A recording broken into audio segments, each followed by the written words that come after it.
Aujourd'hui, on va parler de laxisme judiciaire et on va commencer à Cheillet dans le 37. Il y a un mec qui a attaqué un maire. Un maire. Il a été condamné à 200 euros d'amende. Tu prends quasiment autant pour un excès de vitesse. Un excès de vitesse, c'est genre 60 balles. Tu fais 3 excès de vitesse, c'est la même chose que attaquer physiquement un maire. Les habitants sont scandalisés, le parquet fait appel. L'amende de 200 euros infligée aux mises en cause pour les coups portés au maire de Cheillet ont suscité l'indignation de l'association des maires d'Indre-et-Loire. Le parquet de Tours a annoncé faire appel. C'était très court. Là, on est à Pontoise dans le 9-5. Un élève du collège Nicolas Flamel assène un coup à la tête d'un enseignant. Il n'est même pas exclu. Il n'y a aucun problème. 6 profs en burn-out. C'est une dinguerie. 6 arrêts pour burn-out ont été comptabilisés en 3 ans à Nicolas Flamel, où l'on dénonce une forte souffrance. Dernier épisode en date, un élève a asséné un coup à la tête d'un enseignant sans même avoir été exclu. S'ils estiment qu'ils ne sont pas entendus jusqu'ici par leur hiérarchie, malgré leurs nombreuses alertes qui ont atteint leur paroxysme l'an dernier et depuis septembre, avec un sentiment d'insécurité, des enseignants ont été agressés verbalement ou physiquement par des élèves, ce qui n'a pas automatiquement entraîné de conseils de discipline. Ensuite, on va aller à Béziers dans le 34. Après une énième agression et des menaces de mort, les profs organisent une opération collège mort à Paul Riquet. Le lien de F de Souche nous redirige sur ce site.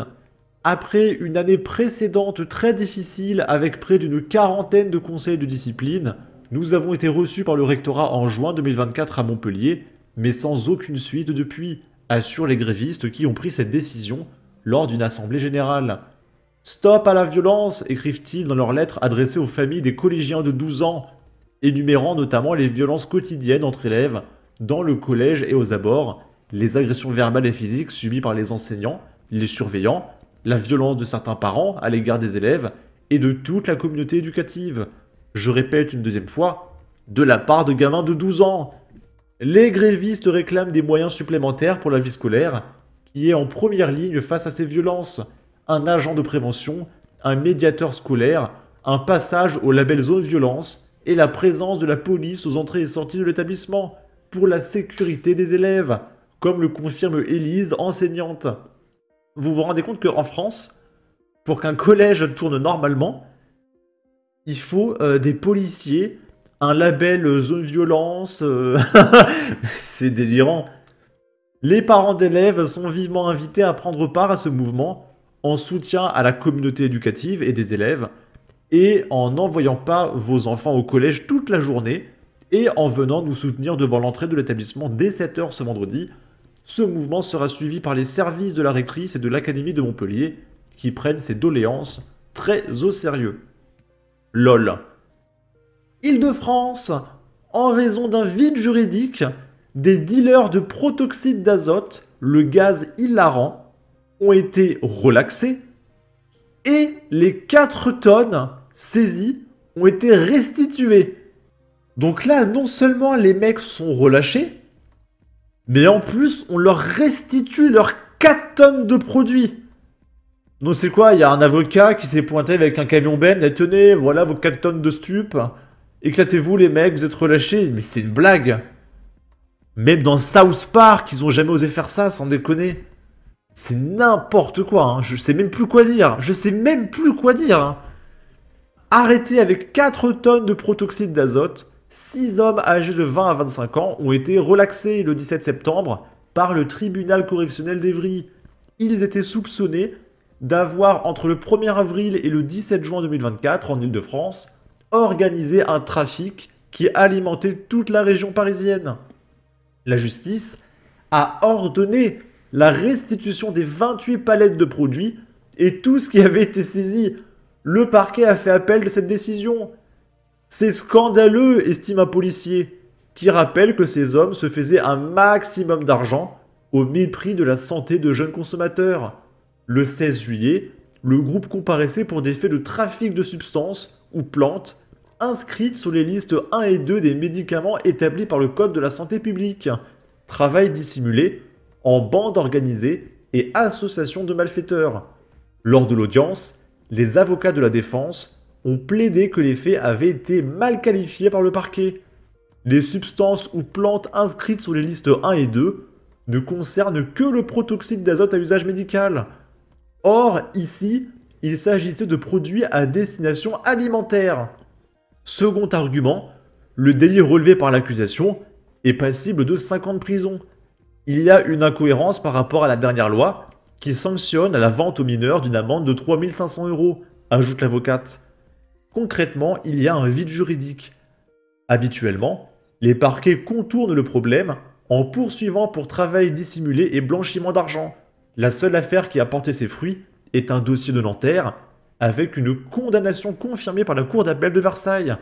Mais comme la Cour de cassation ne s'est jamais prononcée sur le sujet, il n'a pas fait jurisprudence.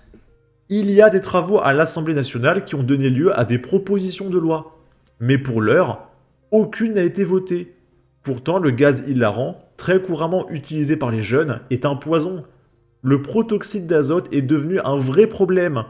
On voit de plus en plus de personnes dans nos cabinets qui souffrent d'addiction et de séquelles après avoir consommé ceci, précise William Lowenstein, l'addictologue et président de l'association SOS Addiction.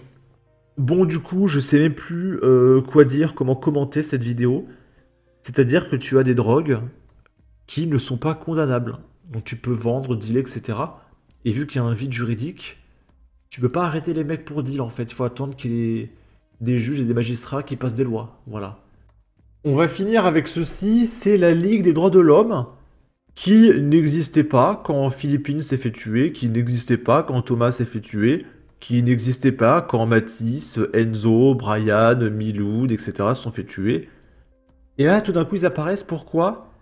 Parce qu'il y a une association de droite qui s'appelle Action Française Mulhouse, qui a fait un slogan jugé discriminatoire. Et du coup, la Ligue des droits de l'homme poursuivra sans répit sa lutte contre les discours de haine.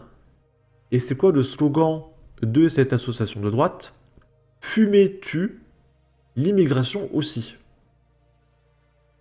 Et il faut condamner apparemment ça. Donc c'est-à-dire que l'immigration ne tue pas. J'ai réfléchi à comment débunk ça, mais le problème c'est que ça se débunk tellement factuellement que t'as même pas besoin de débattre en fait. Tu prends un contre-exemple, Philippines tuée par un migrant. Contre-exemple. L'association de droite ne dit pas que tous les migrants tuent. Ils disent que l'immigration de manière générale, quand tu fais venir, je sais pas, 10 000 mecs, forcément, parmi ces 10 000 mecs, il y en a qui vont tuer des gens. En France. Donc factuellement, c'est un fait, l'immigration tue. Ça ne veut pas dire que tous les migrants tuent.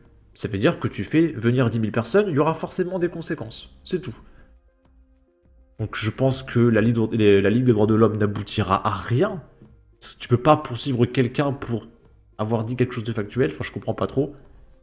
En tout cas, n'hésitez pas à donner votre avis, votre opinion, à partager, liker, commenter, ça aidera au référencement de la vidéo sur YouTube. Abonnez-vous, suivez-moi sur Twitter, prenez soin de vous, salut!